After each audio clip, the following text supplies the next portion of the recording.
of immigration a concern for voters right now? I think historically it has been a really big issue, and I'm not saying it's not an issue now. Excuse me, but the reality is in the country, we are also talking about, just like you were saying, the economy. We're talking about women's autonomy. We're talking about the genocide in Gaza. So there are other issues, I think, that have overtaken immigration at the top, where we would usually see it as a top two or three issue. I think it's kind of been overtaken a bit in polling. Now, that doesn't make it any less important. I personally find the things that Donald Trump says absolutely atrocious and dangerous. Of course, we've seen the impacts of some of his rhetoric. But the other thing I will say, sure, like secure border, pathway to citizenship, all of those things are important. But two things to remember: one, there's a reason that there are so many people seeking refugee status. There's a reason so many people are trying to migrate over from their home countries. And two, there was a bipartisan piece of legislation on the table that we all know, no matter what Donald Trump says, he blew it up. And did I like it? Actually, no, I didn't. And I know a lot of people didn't either. But there was a negotiated piece of legislation that died on the vine because of Donald Trump's involvement. Paul, from your vantage point, the issue of border control, the issue of immigration, is this going up the list of priorities for American voters right now, or is it decreasing in their minds as far as importance? Yeah, the numbers I see, it's still top two to top four. It's not nationally a number one issue, but it is definitely a big issue in this race. That's magnified by the fact that you have a competitive Senate race in Texas, of all places. That's magnified by the fact that Arizona and Nevada are swing states. That's magnified by the fact that a whole lot of working class and middle class white Americans view border security as tremendously important. These are the places where the campaign is being fought. I think that what lies behind your questions about tariffs, your questions about immigration, is that Americans have really strong concerns about how the economy, about how immigration is going. Donald Trump promises bold, sometimes vague, and sometimes horrifying policy details, but people often respond to the boldness without engaging with or even believing that he specifically means the things that he's saying. Kamala Harris, it's easier to see from her tone what she wants to have: law enforcement at the border, some sort of a technocratic appeal to nationalist political economic policies for the economy.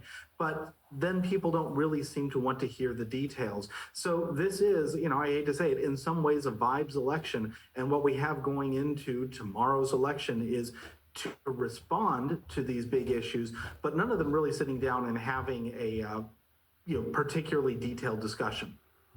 Rania, this is the first presidential election since Roe versus Wade. That's the federal law that protected abortion rights, since it was overturned. Kamala Harris, she's been a vocal proponent of reproductive rights even before she became the nominee. She's always been much more impactful and effective in talking about reproductive rights than Joe Biden ever was. She's been assailing Trump and Republicans for creating a healthcare crisis that has led to preventable deaths of women seeking abortion care. How effective has Harris been on this issue with voters? Well, I think you kind of hit the nail on the head with her efficacy as a messenger on this issue. And the reality is, we're seeing women from very, very conservative states, even self-identified conservative women, and certainly independents, and of course Democrats, who have felt that this has gone too far. The Dobbs decision has gone too far.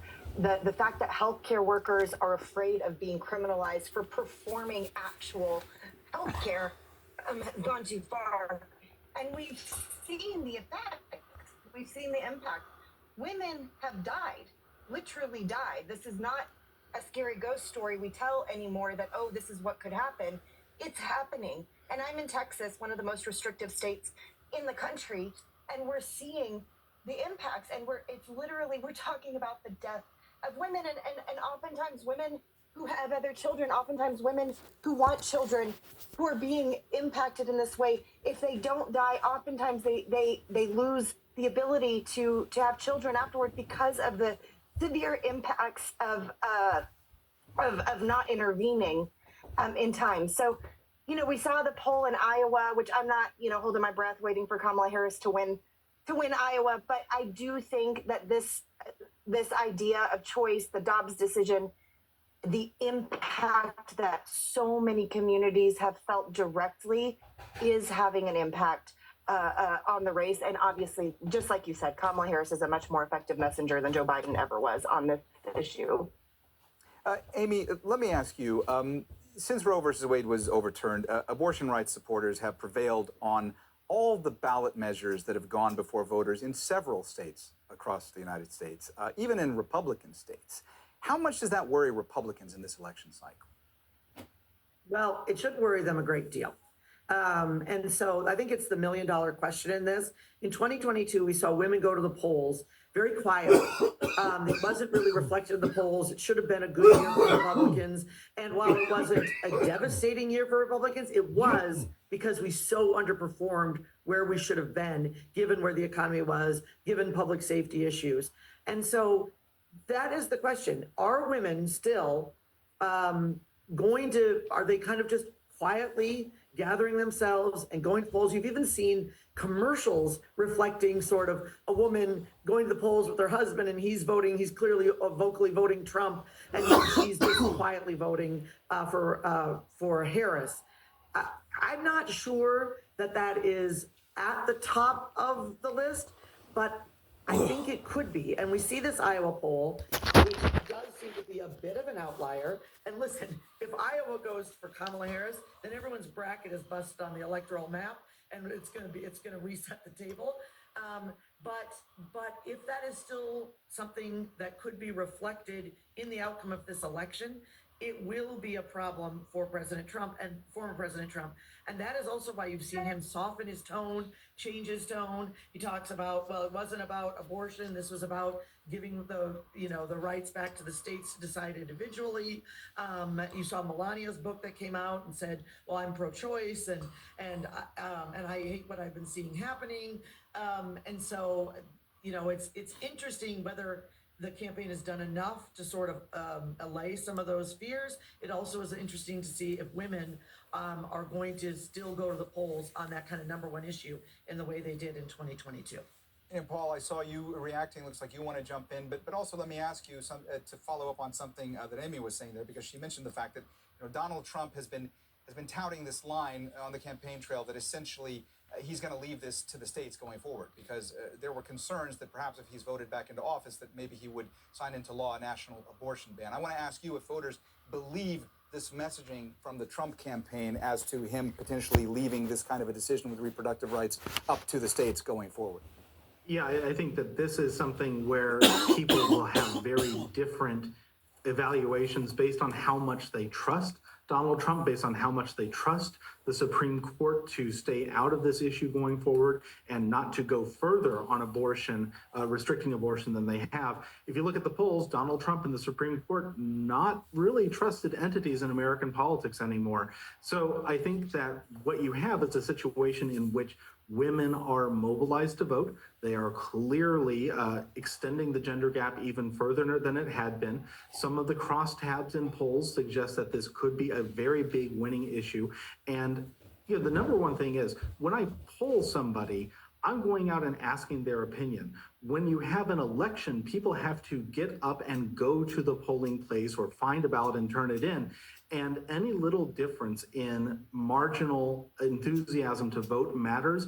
Women seem to be much more energized to make that last trip, that last walk to the ballot box to actually put their votes in than perhaps they have been in previous elections.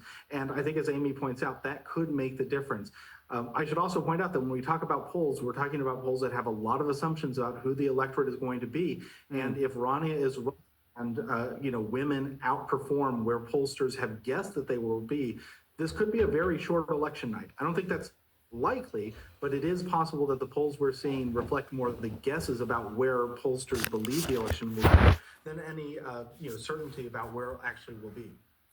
Rania, we don't have a whole lot of time left, but one of the messages that voters are hearing over and over again in this election cycle is that democracy hangs in the balance. How much of a concern is this for voters in this presidential election? Because Many say that it's close to the top as far as the concerns that they have, the state of democracy going forward in the United States. What do you say? What are you hearing from folks? Absolutely, that is a top issue among Democrats that comes up, whether it's at the doors, whether it's sort of the rhetoric that's put out there, and it's real. There's the quote, the Maya Angelou quote: "When somebody shows you who they are, believe them." So we've got this whole this whole Project 2025 thing that has been drafted. It's in black and white. There's Donald Trump saying things like "you'll never have to vote again," and then of course the campaign trying to walk it back. There's all these sort of proof points about Donald Trump's intention with democracy, and I think regardless of what party you're in, regardless of your ideology, patriotism and freedom in this country are very, very important, and democracy lies at the core of that. And so if we're talking about rights to vote being tampered, voting at all being tampered, anything sort of upsetting our democracy, I think you're seeing across the board that is an issue people care about. And when I say across the board, I even mean the excuses that are made on Donald Trump's behalf that, oh, he didn't really mean that. So I do think it's important. It's not necessarily the first thing that somebody says when I talk to them or when others are talking to them, but it's definitely top of mind. Amy, let me just ask you one last question. We just have about a minute left. I want to get your opinion on how Donald Trump's legal troubles might affect his agenda for a second term if he is reelected. Is it just widely expected that if he does win, that he would just pardon himself and that would be the end of that? Yeah, it's very interesting, right? Because that discussion and that sort of historic moment of having a former president indicted has largely disappeared. And I think that is because it is baked in, or at least a baked in assumption that should he win the presidency, all of that just, disappears, at least for the next 4 years. All right. Well, we have run out of time, so we're going to have to leave the conversation.